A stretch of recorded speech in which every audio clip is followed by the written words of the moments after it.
Bonjour à tous. J'ai décidé de vous faire une petite vidéo pour qu'on observe ensemble la sphère politique au Québec, au Canada, à l'international, pour voir observer un petit peu et décoder ce que nos politiciens, nos dirigeants prennent comme décision, comme engagement. Que oui, évidemment, la plupart du temps, on nous présente toujours le beau côté de la médaille, mais selon moi, il y a beaucoup de choses qui sont assez contradictoires, qui, d'après moi, l'autre côté de la médaille est peut-être un petit peu à prendre en considération. Puis, il y a beaucoup de choses qui se passent, on sait depuis 3 ans maintenant, surtout depuis le début de la COVID, la guerre en Ukraine, l'économie, la récession, l'inflation. Donc, on va regarder quelques reportages ensemble et puis on va discuter de tout ça en même temps. Je vous avertis tout de suite, il y a beaucoup de gens, évidemment, qui vont trouver ça très complotiste. Et puis, ben, si ça peut permettre justement de faire réaliser certaines choses, parce que je crois sincèrement qu'il y a encore beaucoup de gens qui sont mal informés, ou tout simplement qui n'ont pas l'intérêt de s'informer comme il faut parce que sont trop obnubilés dans leur petite vie, le travail, la carrière, l'hypothèque, les séries Netflix. Donc voilà, bonne écoute.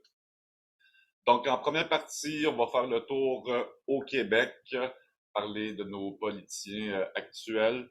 Et puis au Québec, on sait quand même que la corruption, c'est quand même présent. C'est pas fictif.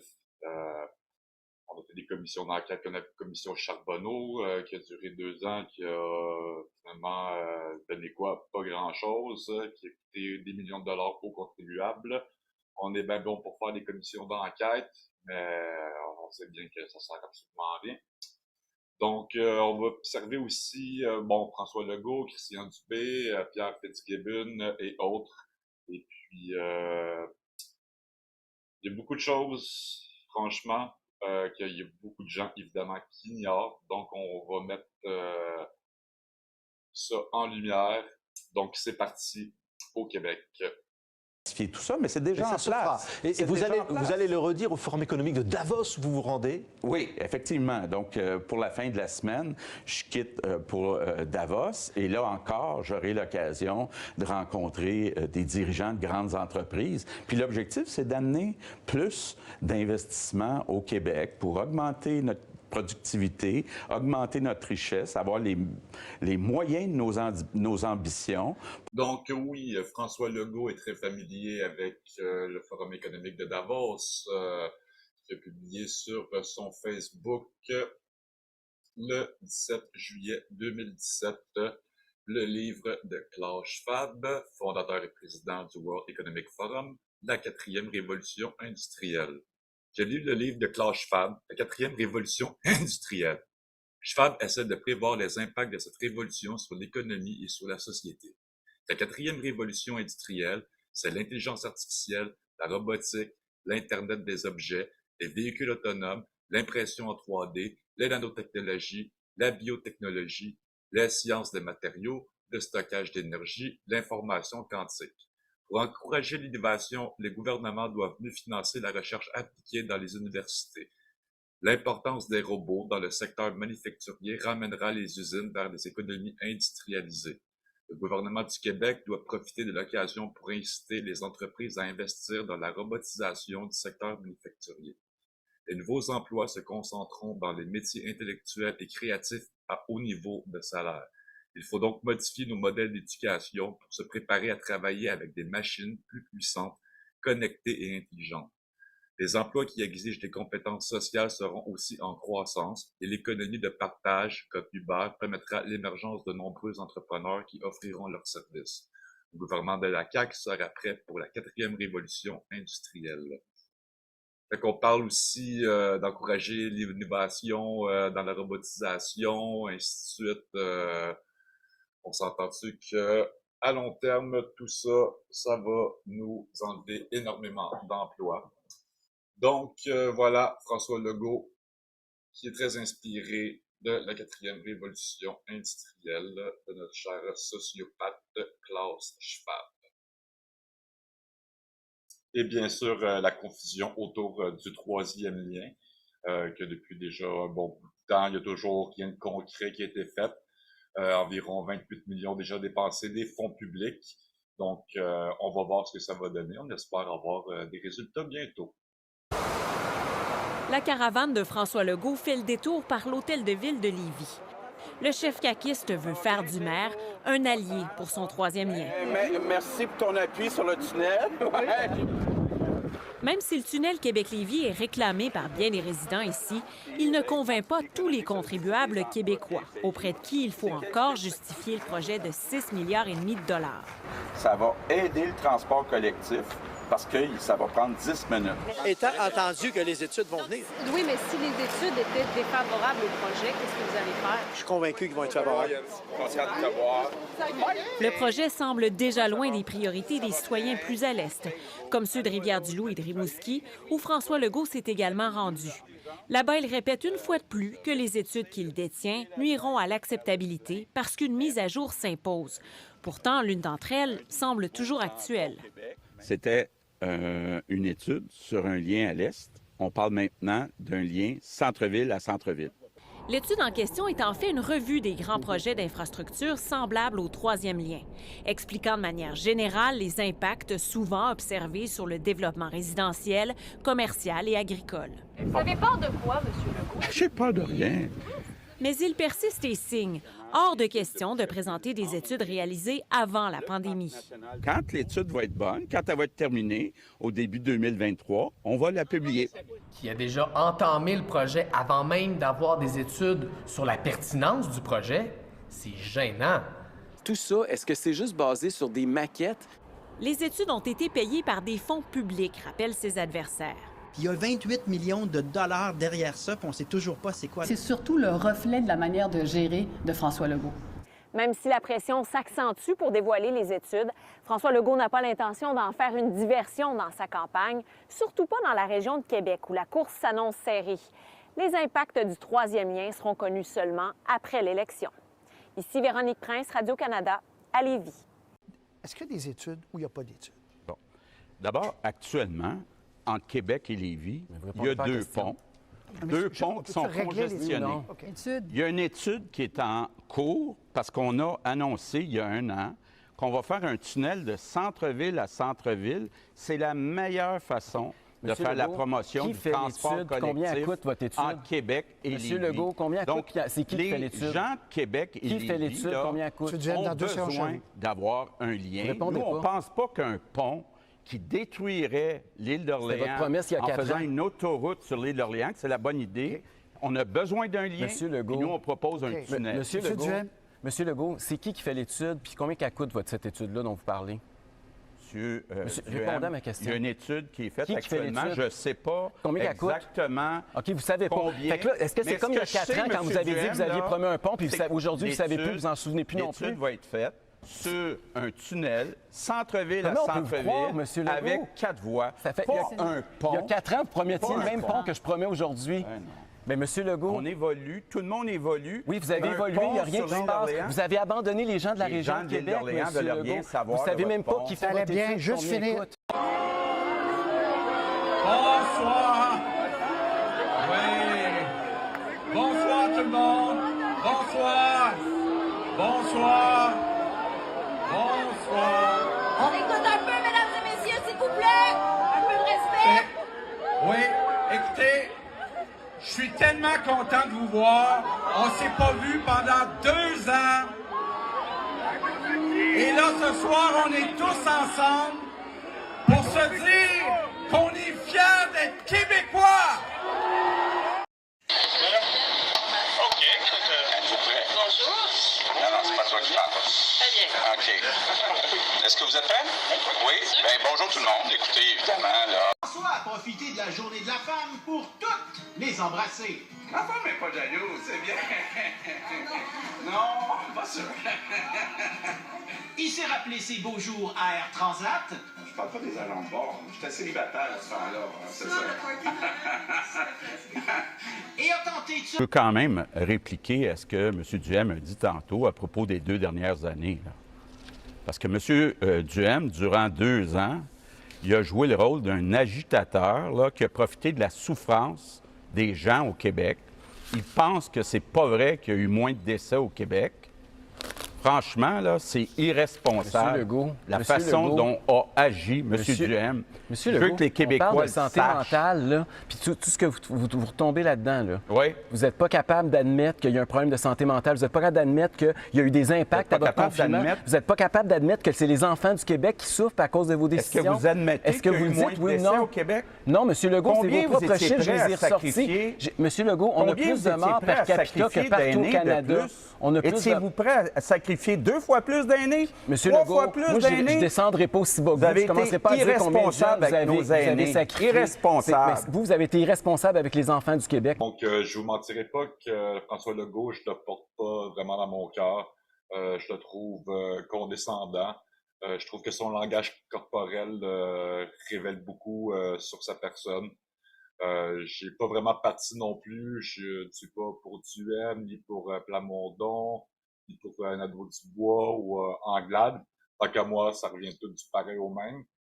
Je crois que j'ai jamais vraiment cru à la démocratie électorale ou la démocratie tout court. Je crois que c'est une illusion depuis très longtemps. Et puis quand j'entends le mot démocratie qui sort de la bouche d'un politicien et surtout de Justin Trudeau, j'ai le cœur qui me lève, mais vraiment.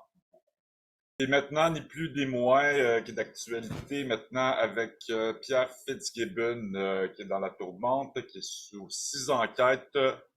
On regarde. Le premier ministre n'avait pas le sourire aux lèvres. Il n'y a aucun fait nouveau, mais il reste que Pierre Fitzgibbon est en défaut. C'est en mars dernier que le député de Rosemont a demandé à la commissaire de vérifier de nouveau si le ministre de l'Économie se conformait au code d'éthique. Mercredi, le verdict est tombé. Rapport d'enquête. Un 3e blâme après 4 rapports. Elle recommande la suspension du droit du député de siéger à l'Assemblée nationale, accompagnée d'une suspension de toute indemnité et de toute allocation, et parle de mettre fin aux dangereux précédents que constitue son refus délibéré de se soumettre au code.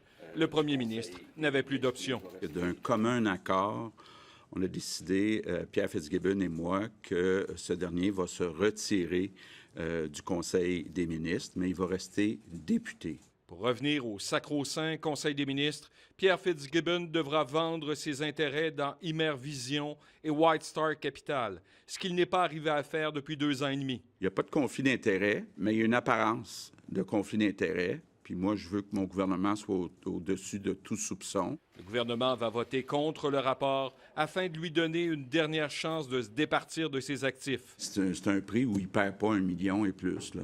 Vous faites un X sur son retour, là. Pour vous, je ne fais pas de X, là, mais disons que je fais un X pour un certain nombre de mois, là. J'ai un respect énorme pour notre premier ministre et le Conseil des ministres. Alors, quand on sent peut-être qu'on devient un peu toxique ou il y a du bruit sur la ligne, ben là, j'ai décidé que c'était mieux pour moi, pour ma santé mentale et pour le gouvernement de pouvoir le quitter tout simplement. Il respecte la décision, mais... Il n'y avait aucune possibilité de conflit d'intérêt avec la compagnie en question. S'il arrive à vendre, pourrait-il revenir? Les actions sont en vente, qui étaient déjà en vente. S'il y a une transaction qui se fait, ben, je rappellerai M. Legault, on verra à ce moment-là. Moi, je suis très, très heureux du gouvernement et je vais être un très grand supporter de la CAQ. Va-t-il revenir en 2022? Si je ne suis pas toxique, pourquoi pas? Si je ne suis pas toxique, pourquoi pas?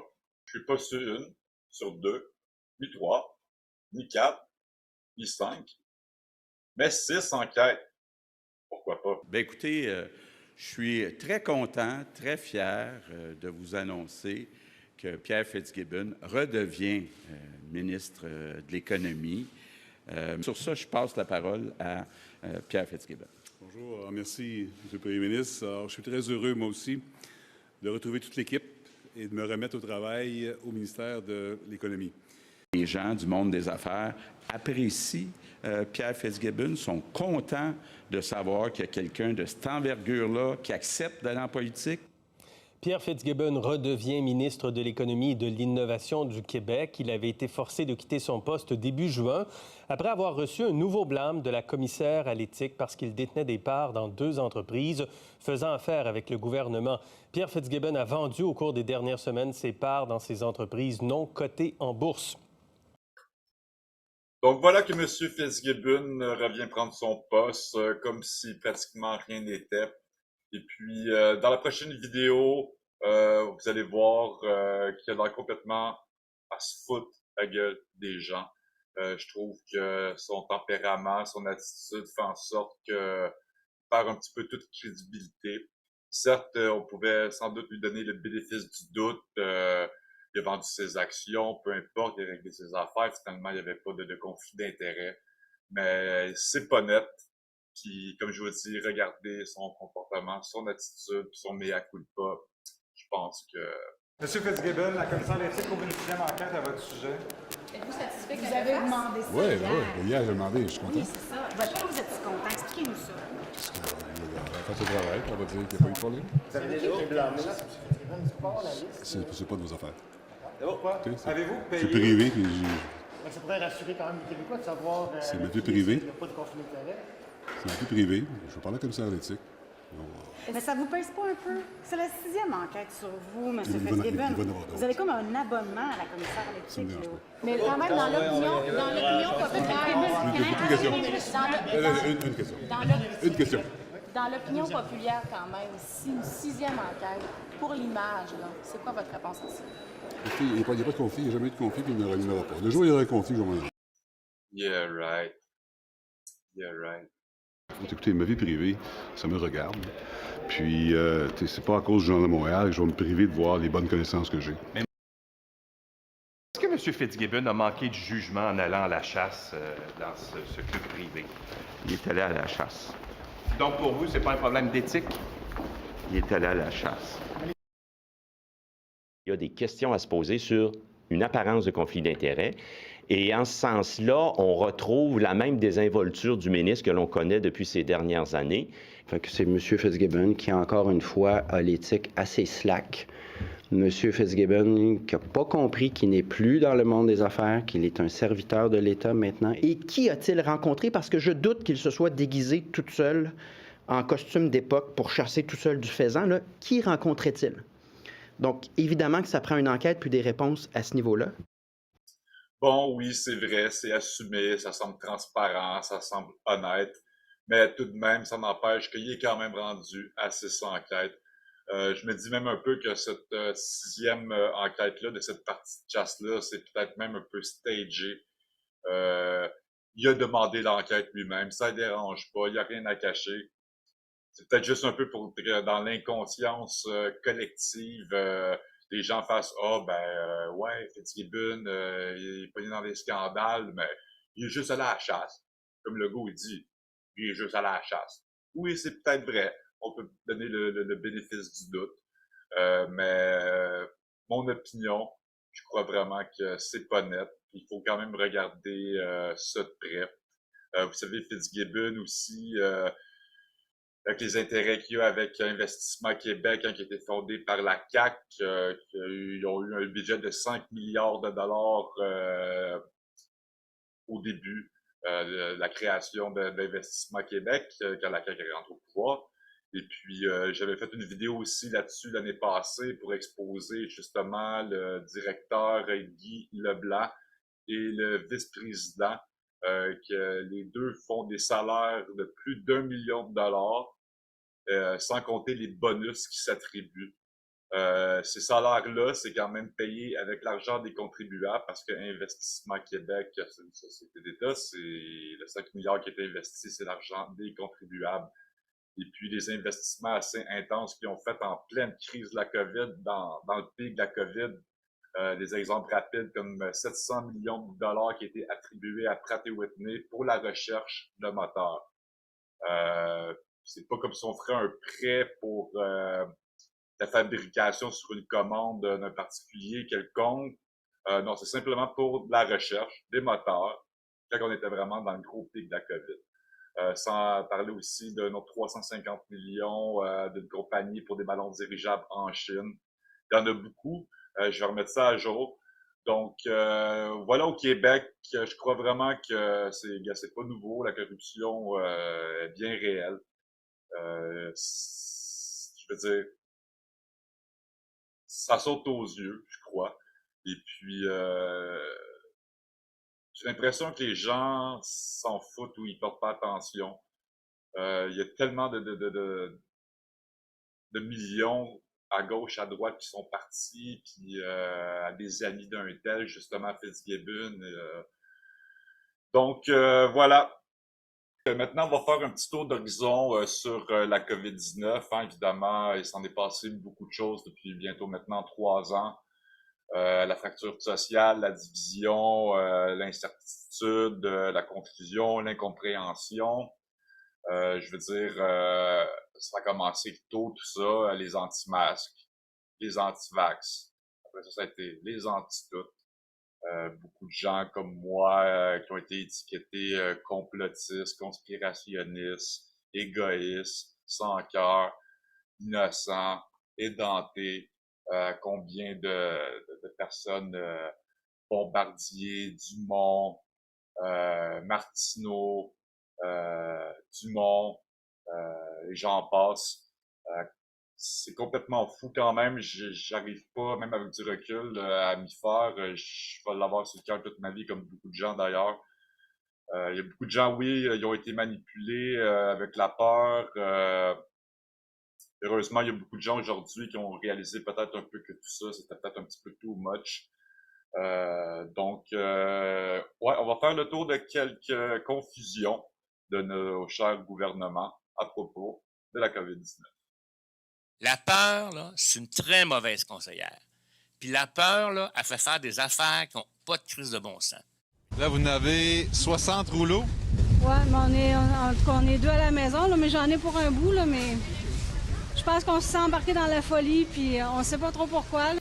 Je veux aussi revenir sur certaines consignes qui ne sont pas suivies actuellement par tout le monde. Bon, commençons d'abord par les personnes de 70 ans et plus. J'ai le goût de reprendre la chanson de Jean-Pierre Ferland, là, « Envoie à maison ». Bien, madame, est-ce qu'il faut qu'on mange, nous autres? Moi, là, en fin de semaine, juste par exemple, j'ai besoin de cuisiner, là, je vais me faire des tartelettes portugaises, OK? Je suis en train d'essayer des nouvelles recettes. Bien, ça va me donner un plaisir parce que j'ai jamais le temps de faire ça. Là, comme vous, j'espère qu'on va me laisser un peu de temps en fin de semaine. Fait que c'est ça que je voulais vous poser comme question. Je sais que je parle beaucoup, là, mais je veux que vous compreniez pourquoi on fait ça. On fait quand même attention, on s'assure que tout va bien, mais c'est quand même rassurant de ce qu'on voit pour l'instant.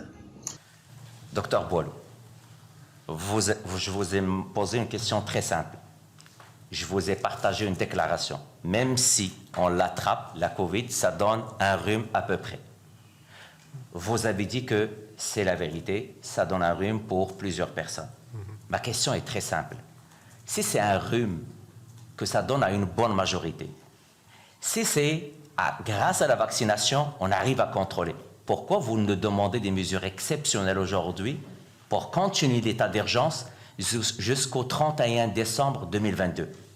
Comment s'assurer que pour la majorité d'entre ces personnes, ça puisse se traduire comme un rhume ou une petite grippe. Il y en a qui ça va souffrir plus que ça et certains vont se retrouver dans le contexte hospitalier et d'autres pire que ça. Alors, les mesures transitoires sont là justement pour nous assurer qu'on puisse tenir cette route-là de santé publique pour protéger les gens et de leur permettre d'avoir accès à la vaccination, accès au dépistage, accès comme système à l'information pour pouvoir agir rapidement. Ça ne pourrait être autrement. Docteur Boileau, je veux vraiment vous suivre. Vous êtes quelqu'un responsable. Vous êtes à la tête de la santé publique. Merci. Vous savez très bien le poids des mots.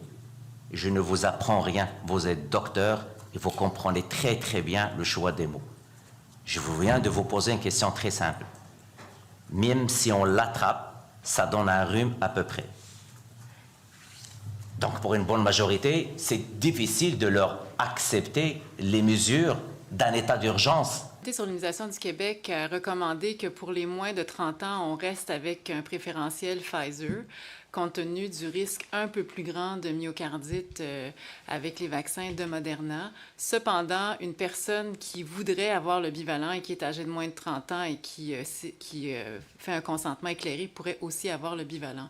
Pour le reste des populations, ce que j'en comprends, c'est que le bivalent va être offert en priorité et donc à moins qu'il y ait une particularité, là, la grande majorité des gens recevraient le bivalent. À ce moment-là, on estime qu'on devra jeter combien de doses? Est-ce qu'on a une idée de la valeur des doses qu'on va jeter ou est-ce qu'on peut même les donner à d'autres? Bien, c'est une bonne question et puis on va la prendre en délibéré puis on va pouvoir vous répondre, mais je n'ai pas de précision de ce côté-là. En fait, on n'a pas de données cliniques d'efficacité de ce vaccin bivalent-là. Les études qui ont été faites pour mener à l'autorisation du vaccin bivalent BA1 ont été purement des études d'immunogénicité. Donc, on a regardé la production d'anticorps chez l'humain. La question de ma collègue de TVA. Donc, en ce moment, vous ne savez pas ce que vous allez faire avec les vaccins qui seront non utilisés, parce qu'il y en a quand même des quantités importantes? Je suis sûr qu'on le sait, mais moi, je ne le sais pas. Dans le sens qu'il y a une différence entre tout ce que je sais et ce que je ne sais pas. Ça fait partie de ce que je ne sais pas. Mais je suis sûr que quelqu'un le sait. Fait qu'on va vous répondre plus tard. D'accord, merci. Je voudrais juste savoir, vous avez parlé du vaccin contre l'influenza. Est-ce que vous pouvez nous donner les grandes lignes? Est-ce que si on reçoit le vaccin de la COVID et l'influenza, est-ce qu'il doit y avoir une période entre les deux? Est-ce qu'on peut les recevoir en même temps, le même jour? Est-ce que... En fait, on a recommandé une co-administration des deux. Donc, on a 2 bras, on va en avoir un dans chaque bras. Il ne semble pas y avoir davantage d'effets secondaires associés avec cette co-administration-là. Et on avait déjà, je vous dirais, fait cette recommandation-là l'année passée pour que la vaccination COVID puisse être co-administrée avec d'autres vaccins. Il y a eu des études où ils ont comparé avec le vaccin de l'influenza, puis donc la production d'anticorps semble la même. C'est 2 maladies différentes, c'est 2 maladies qui peuvent nous donner des problèmes. Puis la COVID, c'est sûrement plus à risque de nous donner des problèmes que l'influenza. On sait tous ça. Mais, non. Ben, c'est-à-dire... Quoi? On réécoute. Puis la COVID, c'est sûrement plus à risque de nous donner des problèmes que l'influenza. On sait tous ça. Mais, non. Ben, nous posions cette question. Mais je vais la laisser répondre parce que c'est elle qui a la meilleure réponse là-dessus. Pas sur tout, hein? Toutes. Je veux dire que le corps des recommandations a été suivi, mais ils sont allés des fois un peu plus loin dans la décision de faire certaines fermetures. Le corps? Non, je veux dire, le sens même de la recommandation, le core en anglais, je veux dire, le cœur des recommandations ont été respectés, mais quelquefois, ils sont allés plus loin dans certaines fermetures ou autres. Pouvez-vous nous donner un exemple de recommandation que vous avez fait qui n'a pas été du tout suivie? Mais quand on parle pas du tout suivi, par exemple, sur la base de l'épidémiologie qu'on voyait sur la question de certains milieux, notamment les musées ou les restaurants, nous avions recommandé que ça pouvait potentiellement rester ouvert, compte tenu qu'on n'avait pas démontré que les gens respectaient les consignes, etc. Et vous êtes notre directeur de la santé publique, vous faites des recommandations avec vos collègues, ce n'était pas votre recommandation, c'est un exemple d'avis que le gouvernement n'a pas suivi. Alors, pour ma part, là, je me parle à moi-même, quand le premier ministre me dit on a suivi toutes les recommandations, c'est faux. Il y a au moins celle-là. Est-ce qu'il y en a d'autres? Le premier ministre a aussi dit, si vous me permettez, puis là, je ne veux pas défendre le premier ministre. Ne le faites pas, c'est pas votre rôle. Non, c'est pas mon rôle. Ils en ont fait... S'il y en a d'autres qui n'ont pas été suivis? Oui. Le prendre en délibéré.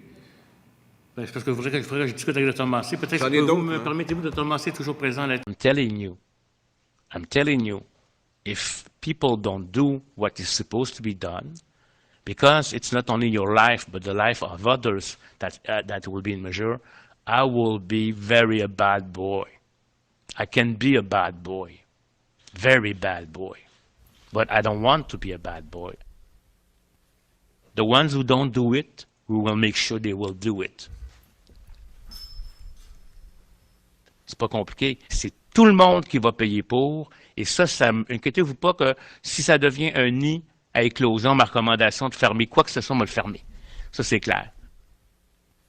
If needed, as I recommend to stop all the economy of Quebec, I can certainly stop certain sectors if people don't oblige it. And I could say even to Quebecers, go back home. if needed, because this is something of life or death. It's going to be through, I would say, police coming, putting some persons away and giving probably some fines. Your own holidays that you prepare are going to be bad away. I'm serious, very serious. I don't like to be tough. Ben oui, bon, pas ça, moi. On va se donner ça, là, vous me lancez ça, à 2 mètres. Oups! Hey! Regardez, on fait. Le mieux, c'est de l'eau puis du savon. OK? Ça, c'est juste en cas où qu'on n'a pas. Oubliez entre les doigts. Non, vous avez raison. Ça prend. Qu'est-ce qu'on peut faire? On peut chanter. Au clair de la lune, mon ami Pierrot, prête-moi ta plume pour écrire un mot. Ma chandelle est morte, je n'ai plus de feu. Ouvre-moi ta porte pour l'amour de Dieu. Ça, c'est à peu près 20 secondes, habituellement. OK? Faut pas la chanter trop vite. Puis, chantez-vous ça. Si vous en voulez une autre, vous pouvez dire « Hey, on est-tu bien? On est-tu bien dans mon côté? Hey, t'as l'air de faire ça. T'es-tu bien dans mon côté? Choisissez celle que vous voulez. Changez régulièrement, mais c'est 20 secondes de l'avant. OK?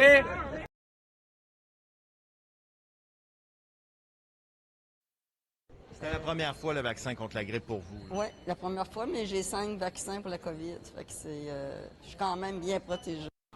Je veux juste bien comprendre. Oui, je sais que le CCNI ne recommande pas l'administration du vaccin Moderna pour les 12 à 29 ans en raison d'effets secondaires possibles, mais en pharmacie, c'est ce qui est offert pour ce groupe d'âge-là. Bon, mais écoutez, je vais vous avouer, je vais le regarder parce que pour moi, il y avait en tout cas, c'est la première fois que j'entends ça, alors je vais vérifier, puis je pourrai vous revenir parce que pour moi, il n'y avait pas cet enjeu-là, mais si vous le dites, il y a peut-être un enjeu, mais Dr Boileau? Écoutez, vous comprendrez que je viens d'arriver dans les fonctions. J'ai été concentré sur les enjeux qui ont été traités tantôt. Pour la vaccination, pour répondre à votre question, franchement, je suis surpris. Would argue, and this is well known, that the Quebec will calculate the numbers, or I would say we are very sensitive to the number of persons dying from COVID. In fact, probably higher by 40 or 50% than it is really, because the way that we take that we signify the reason of that is different here than in other provinces, namely through COVID situation. C'est bien ce qu'il dit, là. Soyez attentifs. J'invente rien, ça sort vraiment de sa bouche. 40 à 50% des décès reliés au COVID comptabilisés avec des gens qui sont morts d'autres choses, mais qui ont été testés positifs pour la COVID, mais ils ne sont pas morts de la COVID. 40 à 50%, vous imaginez? C'est pas rien, là. Very sensitive to the number of persons dying from COVID. In fact, probably higher by 40 or 50% than it is really, because the way that we take that we signify. Maintenant, on voit notre Justin national aller chercher sa 3e pic-pic qui, selon moi, ça ressemble vraiment à une grosse mise en scène, comme toutes les autres d'ailleurs. On sait que Justin Trudeau s'est fait vacciner, il a pogné la COVID. François Legault s'est fait vacciner, a pogné la COVID. Christian Dubé s'est fait vacciner, a pogné la COVID. Emmanuel Macron s'est fait vacciner, a pogné la COVID. Boris Johnson s'est fait vacciner, a pogné la COVID. Bref, tout le monde qui a pogné la COVID, finalement, qui s'est fait vacciner, ont pogné la COVID. Moi, je suis sûrement peut-être béni des dieux où j'ai un système immunitaire complètement intense et hors du commun parce que je suis pas vacciné, j'ai jamais capoté sur le masque, sur le lavage de mains. J'ai travaillé avec plein de gens différents, j'ai serré des mains, j'allais dans des shows de punk underground. Donc, encore une remise en question, complotiste que je suis.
Ah, il est tout content. C'est cute. Maintenant, on va regarder notre Justin national parler de ses concitoyens, terroristes, méchants, ainsi de suite. Je trouve ça épouvantable. On est en train de décider que oui, on va s'en sortir de cette pandémie par la vaccination. Puis on en connaît tous des gens qui sont en train d'hésiter un petit peu, on va continuer d'essayer de les convaincre, mais il y a aussi des gens qui sont farouchement opposés à la vaccination. Qui sont extrémistes. Qui croient pas dans la science, qui sont souvent misogynes, souvent racistes aussi. C'est un petit groupe, mais qui prend de la place. Et là, il faut faire un choix en tant que leader, en tant que pays.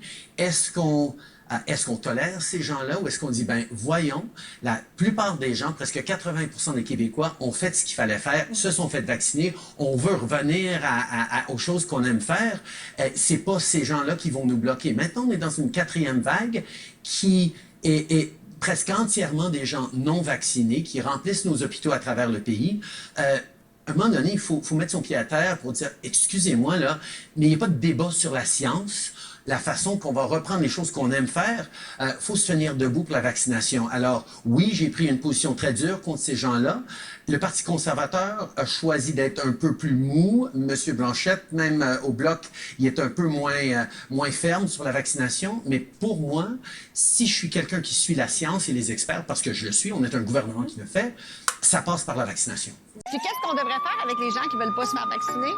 On devrait appeler la police. Oui. S'ils n'ont pas leur vaccin, ça peut mettre beaucoup de personnes en danger. Comme le gouvernement est en train de faire en ce moment, il faut leur couper petite chose à petite jusqu'à temps qu'ils se tannent et qu'ils se fassent vacciner. Est-ce que vous êtes d'accord, vous autres, avec la vaccination obligatoire?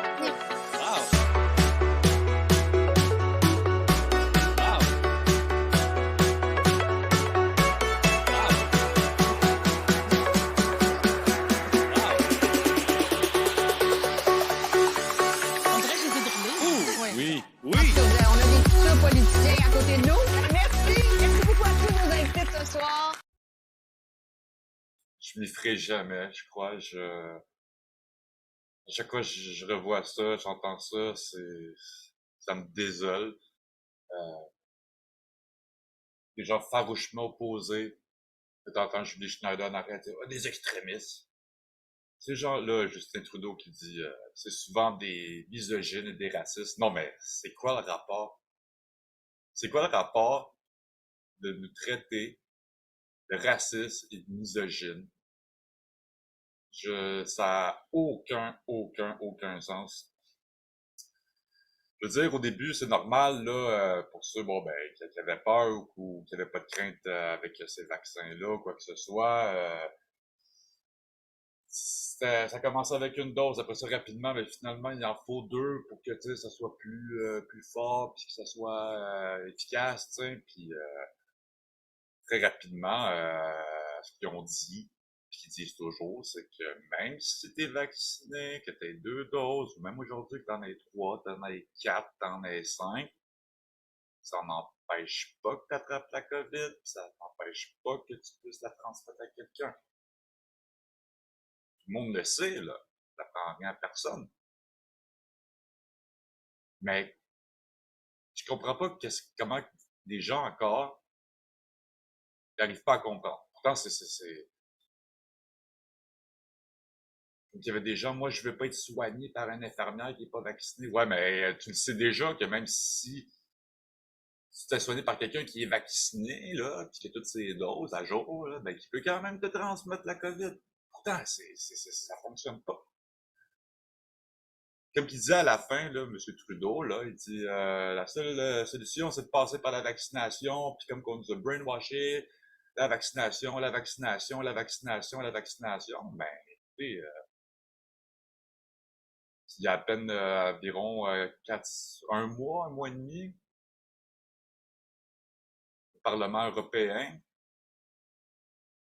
la bras droit du président de Pfizer, parce qu'il ne voulait pas se présenter là, évidemment, a bel et bien avoué que même avant que le vaccin soit mis sur le marché, ils n'ont jamais testé que ça empêchait la transmission.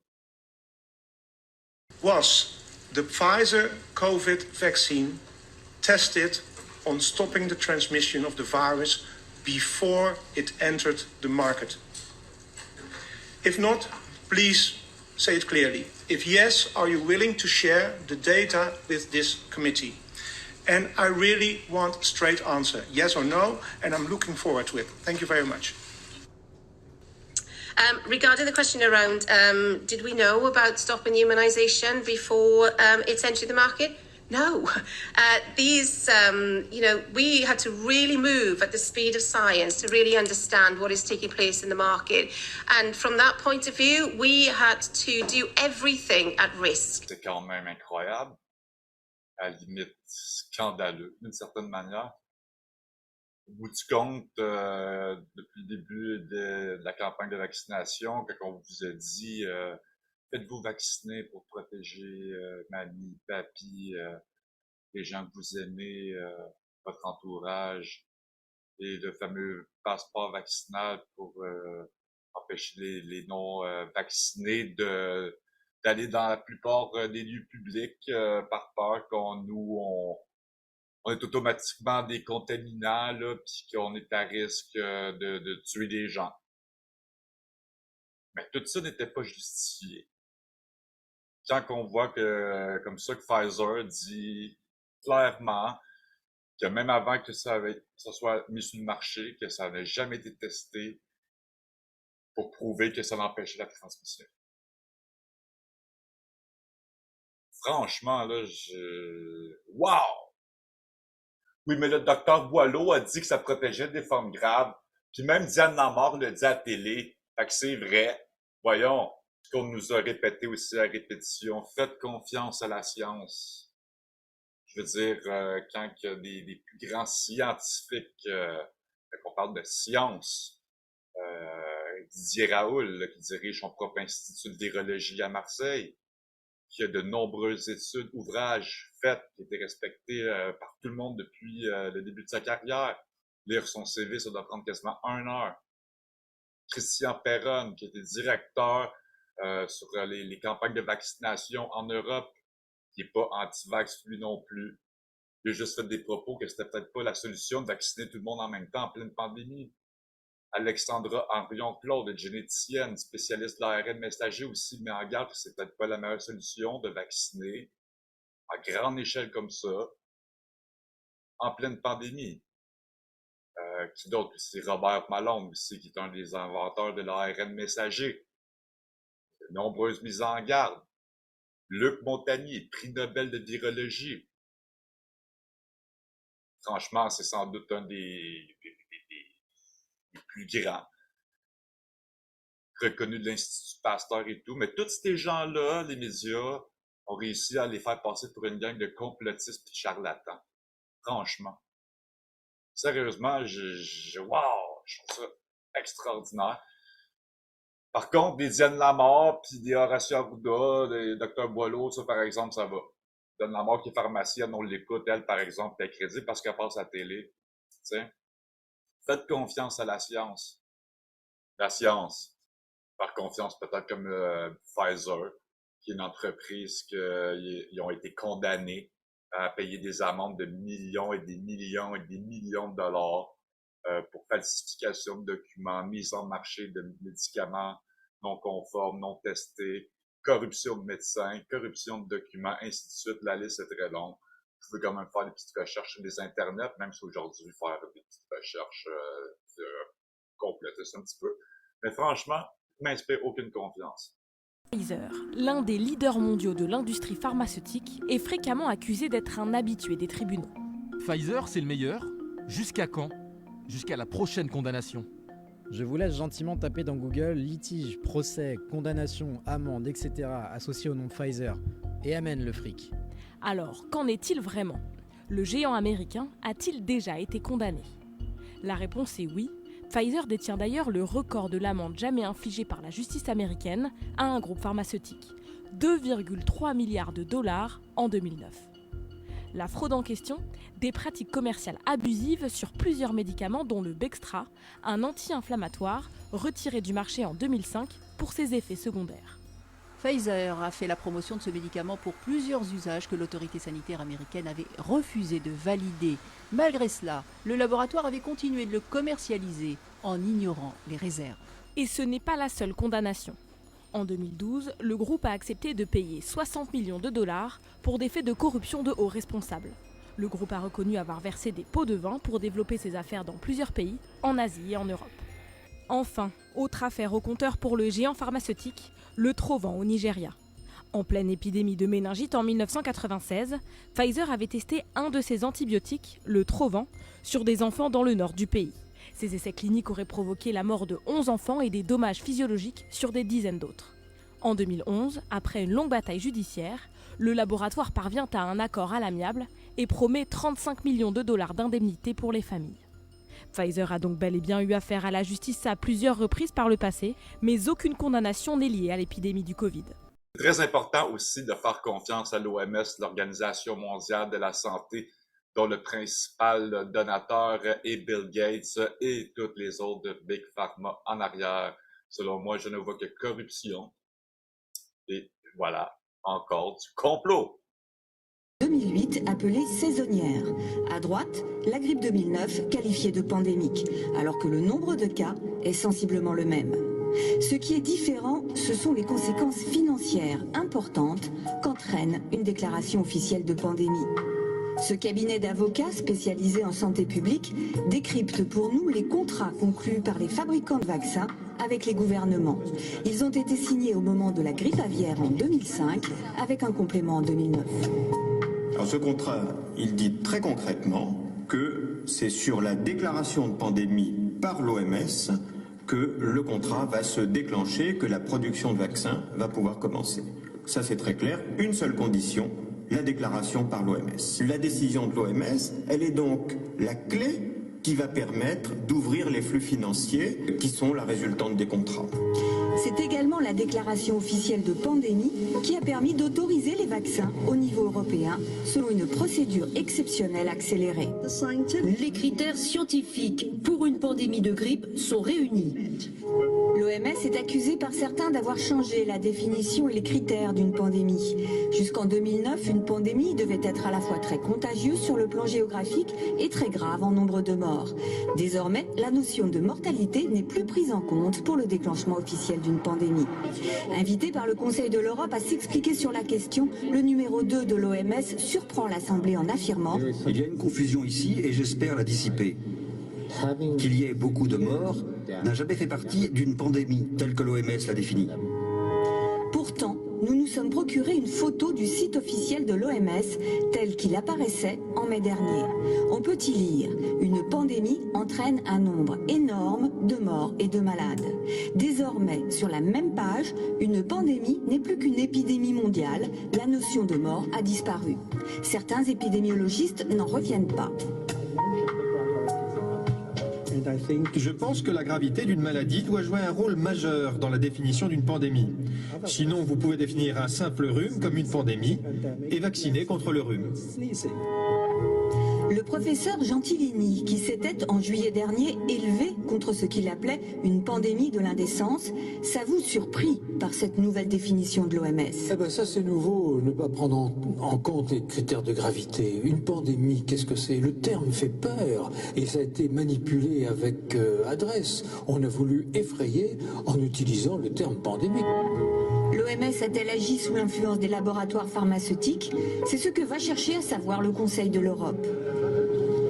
L'OMS reçoit depuis plusieurs années des dons privés et parmi les donateurs, on trouve les 3 principaux fabricants du vaccin pandémique pour un financement de plus de 3,5 millions d'euros sur un budget global de plus d'1 milliard. Certains des experts de l'OMS ont des liens financiers avec les laboratoires pharmaceutiques. Au cœur de la polémique, le professeur hollandais Albert Osterhaus. On lui reproche une double casquette. Il est à la fois expert OMS influent et président d'un organisme dédié à la grippe et entièrement financé par l'industrie des vaccins.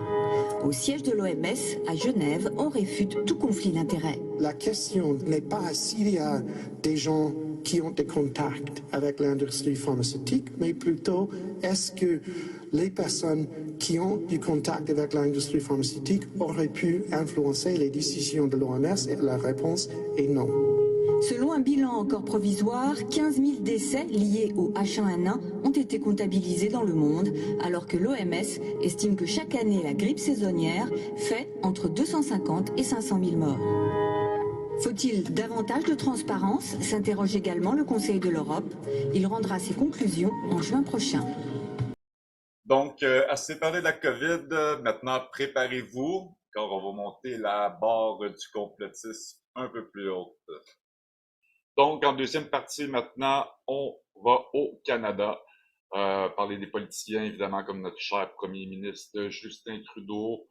On va voir aussi Mélanie Joly, Chrystia Freeland, Michelle Rempel, pour voir que cette belle petite clique-là font toute partie du World Economic Forum, le Forum économique de Davos, qui, évidemment, beaucoup de gens encore ne sont pas vraiment informés à savoir vraiment qu'est-ce que c'est.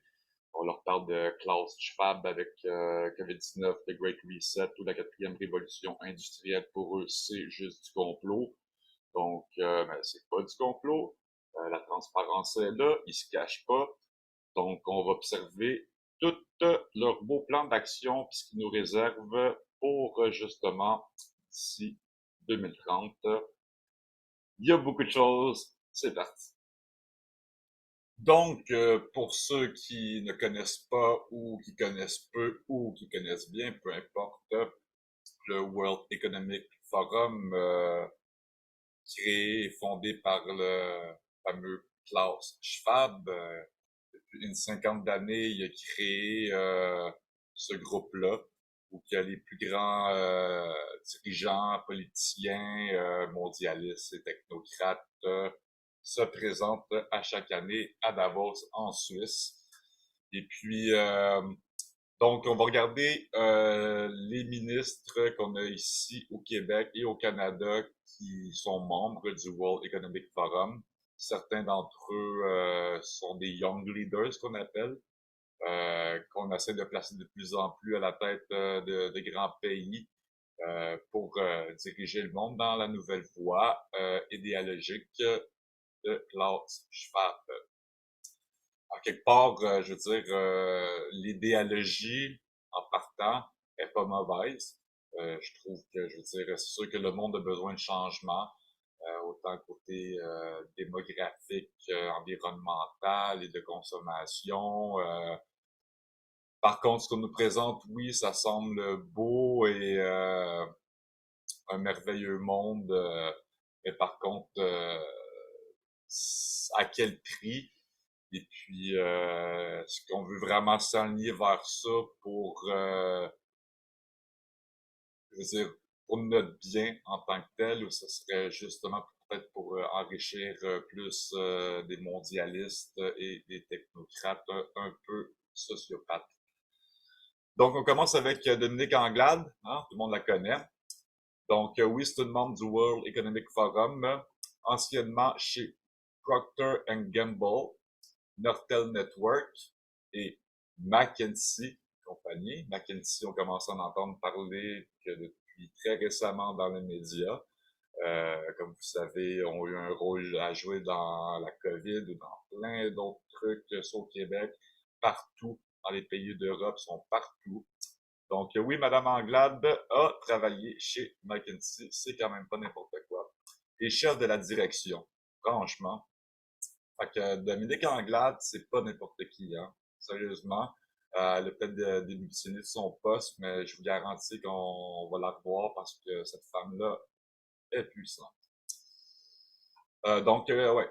Et chef de la direction Montréal International, actuellement ministre de l'Économie du Québec, s'implique aussi activement dans la communauté et depuis 20 ans siège au conseil d'administration de plus de 15 organismes et préside plusieurs d'entre eux, dont l'Association étudiante de l'École polytechnique de Montréal. La Jeune Chambre de commerce de Montréal, KEMPA, une fondation également cofondatrice, et la coalition Avenir Québec. Donc, bon, ça, c'est pas tout à fait à jour. Mais bon, comme je vous dis, Anglade, elle a peut-être donné sa démission du Parti libéral. Mais je suis pratiquement convaincu qu'elle va faire un retour sur la scène politique très bientôt. Donc, à surveiller. Donc, Dominique Anglade, une membre du World Economic Forum. Évidemment, Justin Trudeau. Ça, c'est pas une surprise pour personne, du moins pour les personnes qui sont pas un peu au courant. Donc, on lira pas tout ce petit pedigree de merde. C'est quand même très intéressant, mais j'ai pas envie de lire ça. C'est très facile, hein? Vous pouvez simplement marquer Justin Trudeau WEF, ça va vous emmener directement sur cette page. Mais c'est très intéressant, puis je vous conseille de le lire. Chrystia Freeland. Elle, c'est un cas particulier, puis cette femme-là, je la trouve vraiment très bizarre. Elle est vraiment weird dans son comportement corporel. Je vais vous montrer quelques vidéos. Elle est louche, elle est très louche. Donc, elle, je veux dire, elle n'est pas juste un membre du World Economic Forum, elle a travaillé pour le World Economic Forum dans un poste assez avancé. Si on peut regarder ici. Elle a vraiment une histoire vraiment intéressante, elle aussi.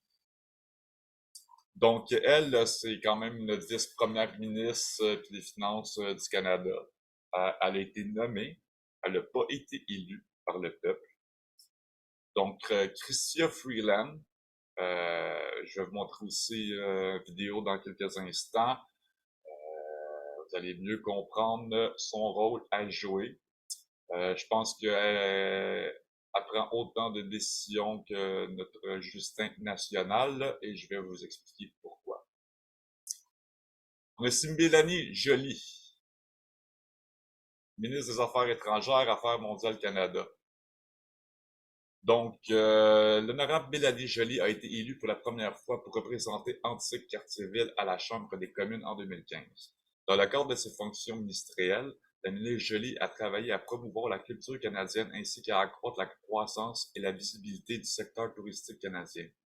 Elle a également travaillé à la sauvegarde des 2 langues officielles du Canada tout en faisant la promotion de l'utilisation de français au Canada et dans le monde, y compris dans la sphère numérique. Avant d'entrer en politique fédérale, la ministre Joly a fondé le Parti Vrai Changement pour Montréal et s'est présentée à la mairie de Montréal en 2013 sous sa bannière. La ministre Joly est titulaire d'un baccalauréat spécialisé en droit de l'Université de Montréal et d'un magistère juriste en droit européen et comparé de l'Université d'Oxford. C'est quand même pas n'importe quoi. Elle est l'auteure de Changing the Rules of Game, dans laquelle elle partage sa vision des politiques publiques et l'engagement civique. Elle a été nommée Young Global Leader par le Forum économique mondial. Donc, quand on est nommé Young Global Leader par le Forum économique mondial, c'est que, comment je pourrais dire, ils ont un avenir déjà un peu écrit, prometteur. Donc, comme je parlais de Dominique Anglade, Mélanie Joly aussi, je crois qu'elle a des très bonnes chances qu'elle monte en rang, si on veut. On n'a pas fini de parler d'elle. J'ai rien à dire de négatif sur elle présentement. Je la connais pas assez. Ça a l'air d'une femme très brillante. Mais encore là, vous pouvez voir d'où qu'elle vient. Hein? Tous ces gens-là qui participent au World Economic Forum, ils ont un but précis, puis ils suivent un but précis. Monsieur Jagmeet Singh, vous connaissez très bien. Donc, voilà. Je l'ai. Jagmeet Singh a été né à Scarborough, en Ontario, et a grandi sur la côte est du Canada avant de retourner dans le sud de l'Ontario. Enfant, il se sentait souvent en marge et laissé de côté. Cela l'a rendu plus déterminé à être lui-même. C'est pourquoi il a grandi pour défendre les droits des autres d'être vus et entendus par eux-mêmes. Jagmeet, ou Jagmeet, je sais pas comment dire, est allé à la faculté de droit pour empiler sa boîte à outils afin de lutter contre les puissantes forces de la pauvreté et du racisme. En tant qu'avocat, il savait qu'il pouvait aider ceux qui ont peu de pouvoir et d'argent à faire valoir leurs propres droits. Il a fait campagne avec des groupes de lutte contre la pauvreté et des organisations d'immigrants, de réfugiés pour des changements qui amélioraient la vie des gens. Jeune homme, son père est tombé malade et il a dû prendre soin de sa famille. Il a connu la précarité et a compris à quel point il est important d'avoir des gens autour de lui qui se soucient d'eux et qui peuvent aider. Ce n'est qu'une raison pour laquelle il veut aider les autres. Jagmeet a décidé de se présenter aux élections parce que trop de choix gouvernementaux nuisaient aux gens plutôt que de les aider à aller de l'avant. En tant que député provincial, Jagmeet s'est attaqué aux compagnies d'assurance automobile pour mettre fin à l'exploitation des personnes. Il s'est battu pour une couverture équitable à un prix équitable. Jagmeet s'est également battu pour les travailleurs des agences de placement temporaire afin qu'ils puissent obtenir la sécurité qu'ils méritent. Il a été tenace à convaincre le gouvernement à s'engager et mettre fin au contrôle de routine arbitraire au fichage. En tant que chef du NPD du Canada, Jagmeet croit que la façon dont nous payons et fournissons les services aux Canadiens doit fonctionner pour tout le monde. Très beau texte, c'est très respectable. C'est génial. Je pense que c'est les convictions qui comptent, qui sans sorte quelqu'un qui a beaucoup de valeur. Je l'ai vu souvent, je veux dire, en entrevue. Il a vraiment l'air d'un mec sympathique. Encore là, c'est un membre du World Economic Forum, il est pas là pour rien. Il est puissant. Michelle Rempel. Elle que, mon Dieu, que j'ai vu avec des débats intenses à l'Assemblée nationale, c'est une des opposantes les plus farouches et féroces contre Justin Trudeau. Je trouvais ça extraordinaire parce que, bon, Justin Trudeau, je l'aime pas vraiment beaucoup. Mais ouais, je la trouvais vraiment, je la trouve assez intense, la manière qu'elle une bonne opposition. Par contre, j'ai été très surpris qu'elle aussi faisait partie du World Economic Forum. Donc, parfois, on peut voir que la plus vive opposition, en fait, ils viennent du même groupe. Vous comprenez? C'est rendu complexe un peu la politique et les partis. Parfois, on pense qu'ils sont un contre l'autre, mais ils sont tête de mèche, tu sais.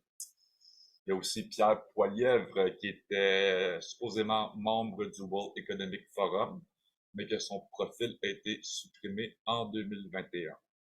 Il est aussi un farouche opposant à Justin Trudeau. Donc, si on lit un peu sur Michelle Rempel, Députée canadienne, a siégé au cabinet à titre de ministre d'État dans le gouvernement de Stephen Harper, a également géré le portefeuille de recherche commandité de l'une des meilleures universités à forte intensité de recherche au Canada. A plus d'une décennie d'expérience dans la gestion et la commercialisation de la propriété intellectuelle et dans la consultation en gestion. Nommée l'une des 100 femmes les plus influentes du Canada, Réseau des femmes exécutives, 2 fois nommée parlementaire de l'année, Rising Star McLean Magazine. Donc, ouais, voilà pour Michelle Rempel, qui me surprend beaucoup, que j'avais aucune idée qu'elle faisait partie du World Economic Forum. Donc, Justin Trudeau, Chrystia Freeland, elle, je vous dis, elle est très louche. Vous allez voir les vidéos que je vais vous montrer. Je pense que c'est un clone, je sais pas quoi. Elle bouge d'une manière, elle a vraiment pas, je sais pas ce qu'elle a. Et Mélanie Joly, Jagmeet Singh, Michelle Rempel, Dominique Anglade. Donc, ça, c'est tout le temps des politiciens qui viennent d'ici, vous connaissez tous, membres du World Economic Forum. Et Mélanie Joly, qui est nommée Young Global Leader. Et ici, on a tous les membres canadiens. Il y en a vraiment beaucoup, là, quand même. Là, c'est des politiciens, des ministres qui sont moins connus, mais qui ont quand même des rôles partout au Canada. Donc, voilà, tiens, Justin Trudeau, puis, ouais. Bon, Maxime Bernier, nous n'avons pas trouvé de preuve d'adhésion pour le moment, mais Bernier a assisté à une réunion annuelle du WEF en janvier 2008. Pierre Poilievre, comme je vous dis, Poilievre était sur le site web du WEF en 2021, mais a depuis été retiré. Donc, regardez, ça c'est des gouvernements fédéraux élus, membres du World Economic Forum. Ils ont tous des rôles... Tu sais, je dis, c'est pas du complot, c'est pas de la conspiration, c'est parce que le World Economic Forum, ils ont vraiment un but précis. Oui, quand il y a les complotistes, les fous éliminés, ils disent que il y a un plan qui est en cours, on suit un plan, un objectif d'ici 2030. Puis, écoutez, là, on va faire le tour, je vais essayer de vous l'expliquer le plus possible, mais c'est quand même très réel tout ça. Donc, voilà tous nos politiciens du Canada qui sont affiliés de près ou de loin avec le World Economic Forum.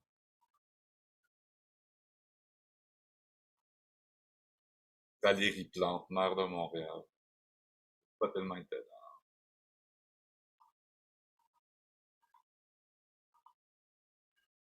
C'est une bonne gang aussi, Clash Fab. Dans une vidéo aussi que vous allez voir bientôt, il dit ouvertement qu'il est très fier d'avoir infiltré la moitié du cabinet canadien, ni plus ni moins. La moitié, ça m'étonne pas du tout. Fait que il s'en passe des choses au Canada. Le deuxième plus grand pays au monde, avec des ressources, mon Dieu, incroyables. Avec une démographie très faible, là, on n'a même pas 40 millions au Canada. Donc, vous voyez, il y a une bonne gang ici. Donc, une gang. Vous pouvez faire des petites recherches, hein. Même si c'est considéré pas mal complotiste, faire des recherches sur Internet aujourd'hui parce que ils disent pas à la TV, dans le journal de Montréal, c'est sûrement pas vrai. Vous voyez toutes les organisations reliées aussi. Johnson & Johnson, AstraZeneca, Moderna, Pfizer, Banque Royale du Canada, wow, TD Bank, SNC Lavalin, Université de Toronto. C'est toute une belle clique. Toute une belle clique. Donc, maintenant, on va regarder quelques vidéos de notre cher Justin Trudeau national. Pour être très honnête, je le porte pas dans mon cœur du tout. Je l'ai jamais aimé, même que je le déteste. Bien sûr, surtout depuis la COVID, et puis avec l'état d'urgence, puis tous les propos qu'il a faits sur les non-vaccinés, qui est quand même les citoyens de son propre pays. Il ne s'est pas attiré beaucoup d'amour non plus de beaucoup de gens à l'international. Même quand il est rentré au pouvoir, je trouvais quand même particulier sa manière de faire, à donner de l'argent à coups de millions partout. Oui, avec la COVID, la dette nationale du Canada a doublé, mais mon Dieu, même si ça n'aurait pas été de ça, je pense qu'il était bien parti pour la doubler quand même. Ouais, je te trouve vraiment abruti, imbécile, même si à quelque part c'est quelqu'un qui est quand même brillant. Il est pas là pour rien non plus. Il est un peu là pour continuer le travail de son papa, Pierre Elliott Trudeau, un tantinet communiste. Et puis justement, la première vidéo va un peu vous démontrer que oui, notre Justin national est un fervent admirateur de la dictature chinoise. On regarde. There's a level of admiration I actually have for China, because their basic dictatorship is allowing them to actually turn their economy around on a dime and say we need to go green as fast as we need to start investing in solar. I mean, there is a flexibility that I know Stephen Harper must dream about, of having a dictatorship that he could do everything he wanted, that I find quite interesting. Trudeau's rivals pounced on that, saying it proves he admires dictatorship. His answer demonstrates again a long-standing position of our party that he is in over his head. I found it a bit silly for Justin Trudeau to say that what he admired the most was a dictatorship, frankly. I've always been rather fond of democracies. And it wasn't just politicians who condemned Trudeau's comments. A Canadian politician said, I look for China. I'm admire of the basic dictatorship in China. That is not only shocking, that is a shame. That's not only shocking, it's a shame, like she said. Sérieusement, ouais, c'est choquant et c'est honteux qu'il y ait un premier ministre comme ça qui se prétend, qui aime tellement avoir le mot démocratie qui sort de sa bouche. Just seems to be a lot of bullshit, actually. C'est loin d'être fini. On continue avec notre Justin national.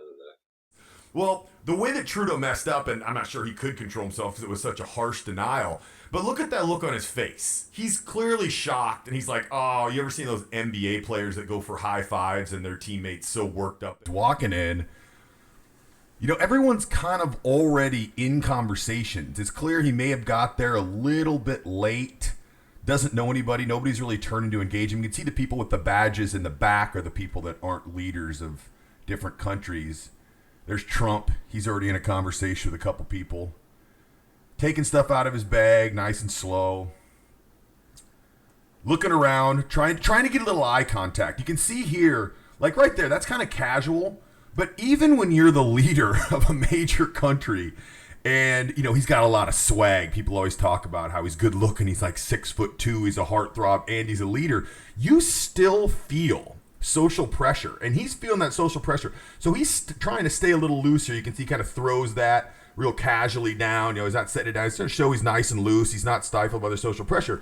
But you saw right back here, I think it was a little bit before, he looks over towards Trump and those guys just to see if he can get some eye contact. Because at that point, any of them would have looked at him, he would have likely jumped in to engage to start talking to somebody, but nobody did.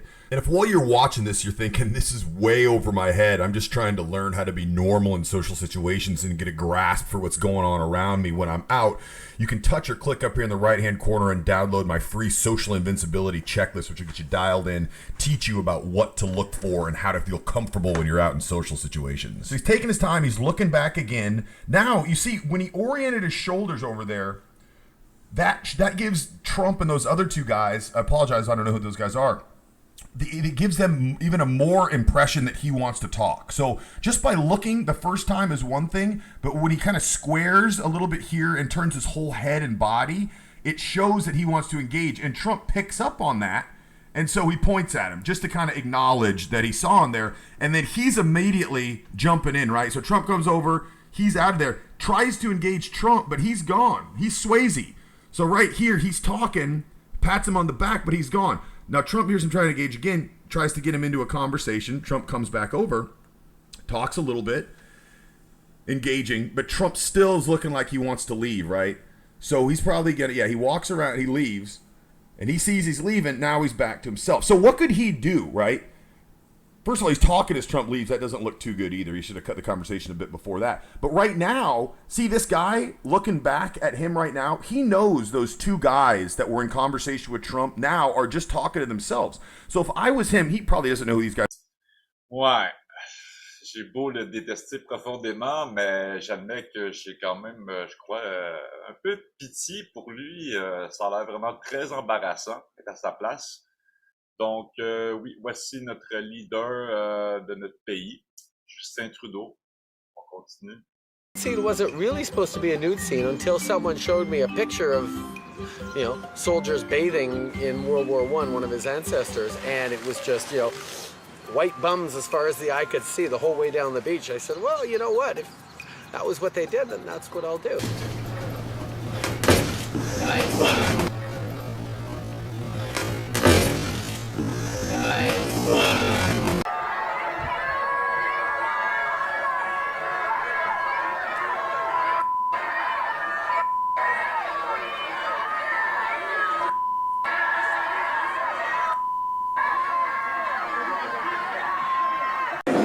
Everything we discuss is then leaked to the paper. That's not appropriate.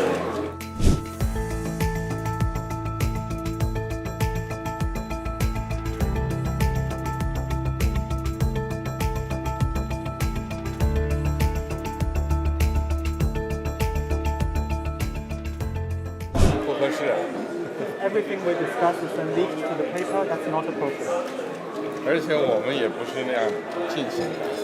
And that's not how the way the conversation was 如 conducted. 果有诚心，咱们就用一个互相尊重的态度来进行很好的沟通。 If there is 否则这个结果就不好说了。 If In there is Canada, we sincerity believe on in your part, free and open and frank dialogue, and that is what we will continue to have. We will continue to look to work constructively together, but there will be things we will disagree on, and we will have 些 to 可以坚持，但是 创造条件，创造条件。 Let's create the conditions first. 好。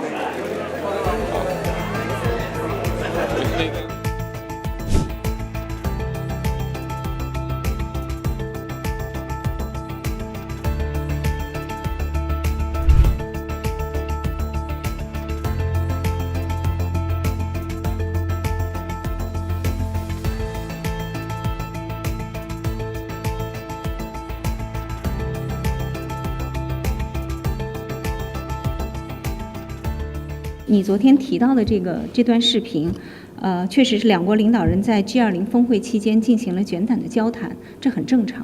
我觉得不应该被解读为习主席批评谁或者指责谁。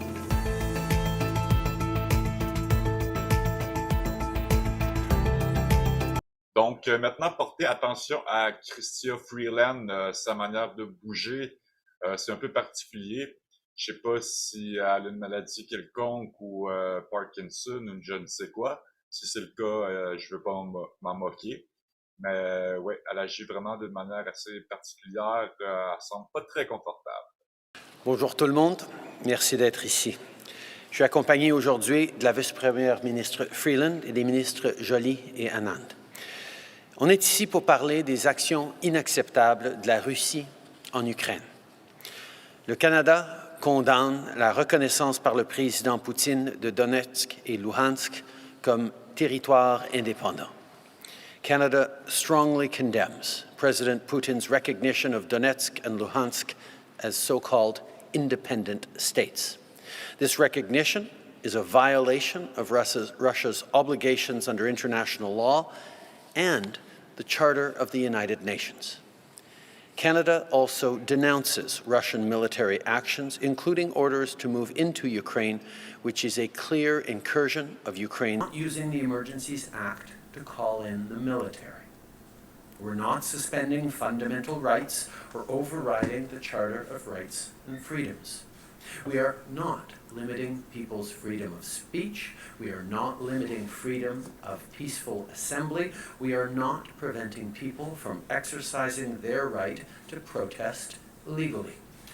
We'll always defend the rights of Canadians to peaceful assembly and to freedom of expression, but these blockades are illegal, and if you're still participating, the time to go home is now.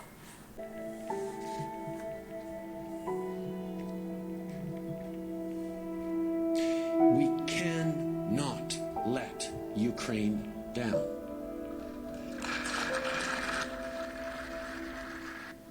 Kanada, nekada simbol modernog svijeta, je pod vodstvom vaše kvazi-liberalne čizme proteklih mjeseci postala simbol kršenja temeljnih ljudskih prava i građanskih sloboda.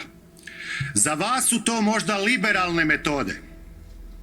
Međutim, za mnoge građane svijeta to je diktatura najgore vrste.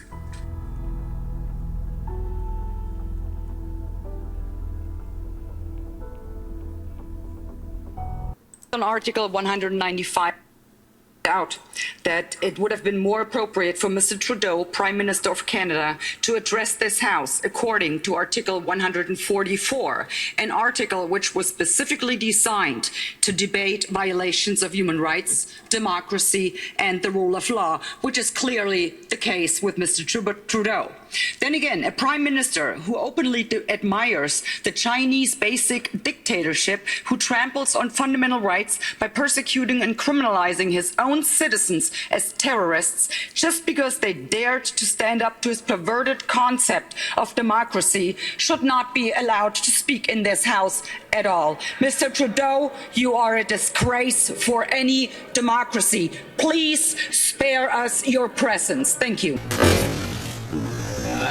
Donc voilà pour notre Justin Trudeau national. Comme vous pouvez voir, c'est ce qui nous représente comme deuxième plus grand pays du monde. Et puis franchement, tout un personnage, n'est-ce pas? Donc maintenant, accrochez-vous parce que là, on met la barre vraiment plus haute. On rentre dans le complot conspirationniste. Donc, écoutez, on commence avec le World Economic Forum, ce que je vous ai parlé tantôt. Donc, comme vous pouvez voir aussi sur une page officielle, que vous pouvez voir à la page ici, exercice de simulation en direct pour préparer les dirigeants des secteurs publics et privés à la réponse à la pandémie. Donc, ici, vous pouvez tout lire là. L'exercice Event 201 réunira des dirigeants publics et privés pour éclairer la coopération multipartite en matière de préparation et d'intervention en cas de pandémie. Donc, c'était aussi virtuel. Genève, Suisse, 15 octobre 2019. Juste avant, quand même, la pandémie, quelques mois, même pas. Le Johns Hopkins Center for Health Security en partenariat avec le Forum économique mondial et la Fondation Bill and Melinda Gates, évidemment, organisera l'événement 201, un exercice de simulation de haut niveau pour la préparation et la réponse aux pandémies à New York, aux États-Unis, le vendredi 18 octobre. L'exercice réunira des chefs d'entreprise, des gouvernements, des responsables de la sécurité et de la santé publique pour aborder un scénario hypothétique de pandémie mondiale. Il proposera également un exercice virtuel en direct pour engager les parties prenantes du monde entier et les membres du public dans une conversation significative sur les choix politiques difficiles de haut niveau qui pourraient survenir au milieu d'une pandémie grave. Le monde a connu un nombre croissant d'épidémies ces dernières années, avec environ 200 événements par an, compris Ebola, Zika, MERS et SRAS. Dans le même temps, la vulnérabilité collective aux impacts sociaux et économiques des crises de maladies infectieuses semble augmenter. Les experts suggèrent qu'il est de plus en plus probable que l'un de ces événements devienne une menace mondiale. Quand même... 2-3 mois après, même pas, il avait quand même bien prédit ça, ils ont fait ça juste à temps. ou une pandémie de l'événement 201 qui perturberait la santé et la société et entraînerait une perte économique annuelle moyenne de 0,7% du PIB mondial, d'une ampleur similaire au changement climatique. Nous sommes dans une nouvelle ère de risques épidémiques où la coopération essentielle entre les secteurs publics et privés reste remise en question. Bien qu'elle soit nécessaire pour atténuer les risques et l'impact, a déclaré Ardo Bernhardt, responsable de Shaping the Future of Health and Healthcare of Forum économique mondial. Le moment est venu d'intensifier la coopération entre les gouvernements nationaux, les institutions internationales et les industries critiques afin de renforcer les capacités mondiales de préparation et de réponse. Donc, c'est ça, c'est le règlement sanitaire international qui réunit 196 pays à travers le monde dans un engagement juridique à prévenir et à répondre aux risques aigus pour la santé publique. Donc, c'est ça, c'est long à aller. Fait que regardez, encore là, vous avez le lien ici en haut. WeForum.org, Press 2019, 10 Live Simulation Exercise to Prepare Public and Private Leaders for Pandemic Response. Donc, c'est soit une simple coïncidence, mais quand même, je veux dire, hein, ils ont quand même tout planifié ça, des vrais devins, on dirait, puis en outre, Bill Gates a coprésidé une simulation lors de la réunion annuelle 2017 du Forum, qui a abouti à la création de l'accélérateur de préparation aux épidémies, ni plus ni moins. Une plateforme publique-privée pour aborder la préparation efficace dans des domaines tels que les voyages et le tourisme, la chaîne d'approvisionnement et la logistique, les innovations juridiques et réglementaires, les communications et les données. Donc, ouais, c'est ça. C'est en fait quand même très récemment, je veux dire, c'est ça, c'est le 15 octobre 2019.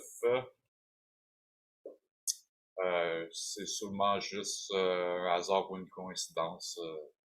C'est moi qui suis trop complétiste.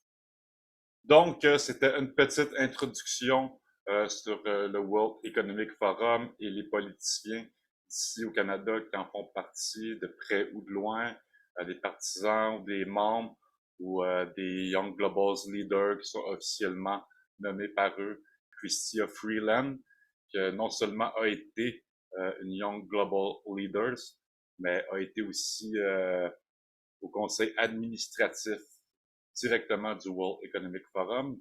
Donc, elle a vraiment travaillé pour eux aussi dans le conseil administratif. Et comme ça, tout bonnement, elle se retrouve vice-première ministre du Canada, ni plus ni moins, nommée et non élue. Également, Jacinda Ardern, première ministre de la Nouvelle-Zélande, qui a été aussi officiellement nommée Young Global Leader, qui est en poste depuis 2017-2018, je crois, et a donné sa démission hier ou avant-hier, soit le 18-19 janvier 2023. C'est un personnage assez intense aussi, ça vaut la peine d'en faire le tour. Je compare aussi dans le même niveau un peu de Chrystia Freeland. Ces genres de Young Global Leaders-là qui sont placés à la tête de grands pays, soit par être premier ministre, vice-premier ministre, ministre quelconque, député, peu importe. La toile est vraiment grande. Également de Ursula von der Leyen, la présidente de la Commission européenne, qui a des conflits d'intérêts partout. Elle s'est fait kick-out du Parlement allemand sur Angela Merkel pour fraude et conflits d'intérêts. Et tout bonnement, après s'être fait kick-out du gouvernement allemand, s'est retrouvée présidente de la Commission européenne, tout simplement. Et selon moi, un des plus surprenants sociopathes, c'est bien Yuval Noah Harari. Noah Harari, un petit peu le bras droit de Klaus Schwab. Quand on écoute Noah parler, Klaus Schwab, ça sonne comme la petite garde d'une certaine manière. Ce gars-là est complètement déconnecté de la réalité. C'est beau être passionné de la science, mais c'est complètement démesuré ce qu'il nous apporte comme idéologie.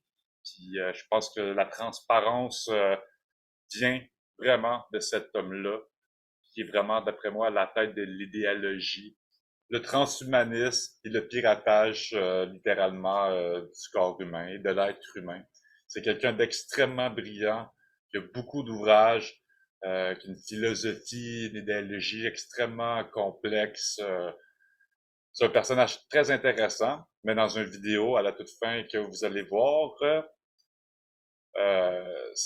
lui, il a des objectifs quand même très intenses technologiquement pour le futur des êtres humains souverains que nous sommes. Donc, soyez attentifs aux dernières vidéos et à bientôt pour la deuxième épisode. But what we are very proud of now, the young generation, like Prime Minister Trudeau, President of Argentina and so on, that we penetrate the cabinets. So yesterday I was at a reception for Prime Minister Trudeau, and I know that half of this cabinet, or even more half of this cabinet, are for our actually young global leaders of the World Economic Forum. Now, who could represent such a world better than you, Prime Minister?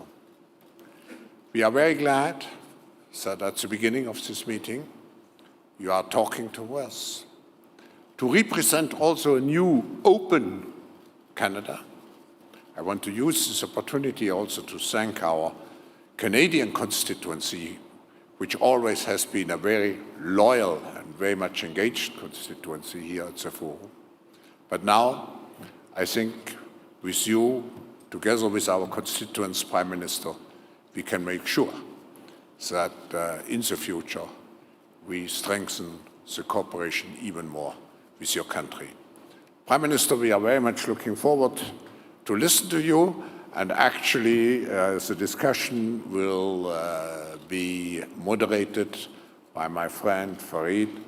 So we will have some exciting, interesting moments. Thank you. Thank you very much. Thank you so much.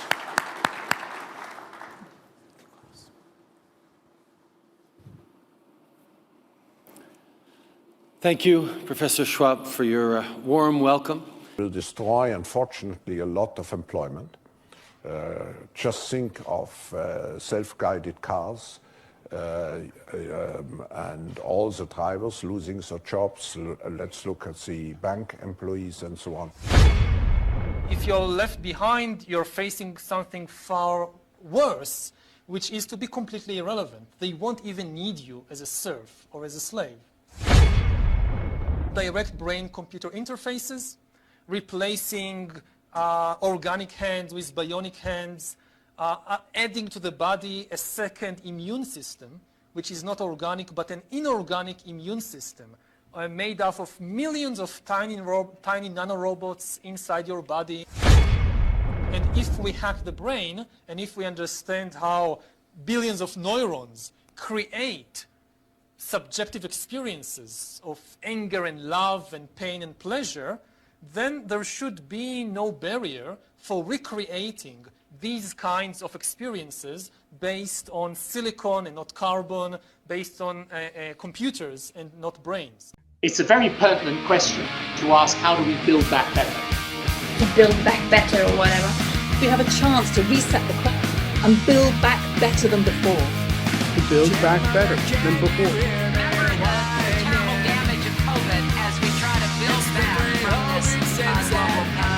Joe Biden calls it build back better. Build back better. Building back better. Do things differently. Build back better. We're going to build it back better. Build it back better.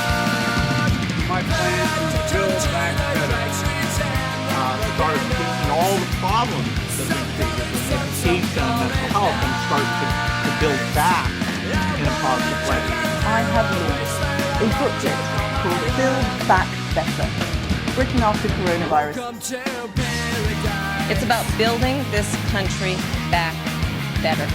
Growing conspiracy following it. It is called the Great Reset. Unprecedented opportunity to rethink and reset the ways in which we live. The great opportunity for reset. The theory even calls Mr. Biden's campaign slogan, Build Back Better, a front for the conspiracy. Build back better. Building back better our economy. Build back reset. All elements of the Great Reset are fundamental to the future. This pandemic has provided an opportunity for a reset. A big effort to, some would say, to build back better. We would say to really have a clean, great reset. Conspiracy, conspiracy.